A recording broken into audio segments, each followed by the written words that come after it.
Hello बच्चों, आप सभी का एक बार फिर से स्वागत है हमारे channel easy way to study में। बच्चों, आज हम आपके लिए लेके आए कक्षा 7वीं की हिंदी विषय की कार्यपत्रक नंबर 8। बच्चों, जैसे कि आप सभी जानते हैं, सबसे पहले यहाँ पे हमें अपना नाम लिखना होता है और अगले फील्ड में हमें अपने कक्षा अध्यापक का नाम लिखना होता है। चलिए देखते हैं अपनी वर्कशीट। उससे पहले बच्चों, अगर आप हमारे चैनल पर नए हैं और अभी तक हमारे चैनल को सब्सक्राइब नहीं किया है तो हमारे चैनल को सब्सक्राइब करना ना भूलें। साथ ही बेल आइकन बटन ज़रूर दबाएँ, जिससे हमारी कोई भी नई वीडियो आते ही आपको तुरंत नोटिफिकेशन मिल जाए। और बच्चों, अगर आपको हमारी वीडियोस पसंद आ रही हैं तो उन्हें लाइक करना और अपने फ्रेंड्स के साथ शेयर करना ना भूलें। चलिए देखते हैं अपनी वर्कशीट। आज की हमारी वर्कशीट कहती है बच्चों, गद्यांश को ध्यानपूर्वक पढ़कर पूछे गए प्रश्नों के उत्तर दें। इस पाठ में लेखक नागार्जुन ने हिमालय से निकलने वाली नदियों की ममता भरी आंखों से देखते हुए उन्हें हिमालय की बेटियां कहा है और उनके बारे में कहते हैं कि अभी तक मैंने उन्हें दूर से ही देखा था। बड़ी गंभीर, शांत, अपने आप में खोई हुई लगती थी। सम्भ्रात महिला की भांति वे प्रतीत होती थी। उनके प्रति मेरे दिल में आदर और श्रद्धा के भाव थे। माँ और दादी, मौसी और मामी की गोद की तरह उनकी धारा में डुबकियाँ लगाया करता। परंतु इस बार जब मैं हिमालय के कंधे पर चढ़ा तो वे कुछ और रूप में सामने थी। मैं हैरान था कि यही दुबली पतली गंगा, यही यमुना, यही सतलुज समतल मैदानों में उतरकर विशाल कैसे हो जाती हैं।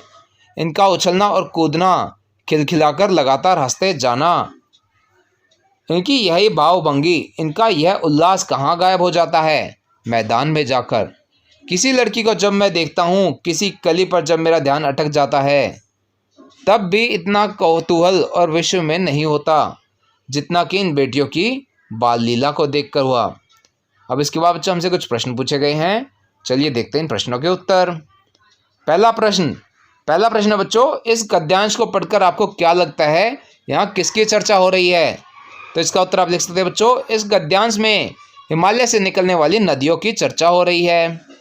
अगला प्रश्न है, इस गद्यांश में कौन कौन सी नदियों की बात की गई है?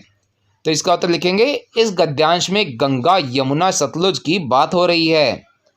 अगला प्रश्न, नदियों को माँ मानने की परंपरा हमारे यहाँ काफ़ी पुरानी है, लेकिन लेखक नागार्जुन उन्हें और किन रूपों में देखते हैं? तो इसमें लिखेंगे बच्चों आप, लेखक ने इन नदियों को बेटियां, माँ, दादी, मौसी और मामी के रूप में संबोधित किया है। अगला प्रश्न बच्चों, जब लेखक ने नदियों को दूर से देखा था तो वे कैसी दिखती थी? तो इसका उत्तर आप लिख सकते हैं, दूर से देखने के बाद लेखक को नदियाँ गंभीर, शांत और अपने आप में खोई हुई लगती थी। अगला प्रश्न है, नदियों की सुरक्षा के लिए हमें क्या करना चाहिए, सोचकर लिखिए। तो इसका उत्तर आप लिख सकते हैं, हम निम्न प्रकार से नदियों की सुरक्षा कर सकते हैं। पहला, पानी में कूड़ा कचरा न फेंकें। दूसरा, नदियों के किनारों कूड़ादान रखें। तीसरा, नदियों के महत्व के बारे में जागरूकता पैदा करें। चौथा, पाठ पूजा का सामान व मूर्तियों को नदियों में ना बहाएं। पांचवा, उद्योगों से निकलने वाले कचरे को बाहर ही निपटारा करें, न कि नदियों में डालें, इत्यादि। बच्चों, इस प्रकार आप अपनी नदियों को बचा सकते हैं, इनकी सुरक्षा कर सकते हैं। बच्चों, यह हमारी वर्कशीट का आखिरी प्रश्न था। इसी के साथ यहाँ पर हमारी वर्कशीट समाप्त होती है। आशा करते हैं आपको अच्छे समझ में आई होगी। बच्चों, अगर आपको हमारी वीडियो पसंद आई हो तो उसे लाइक करना और अपने फ्रेंड्स के साथ शेयर करना ना भूलें।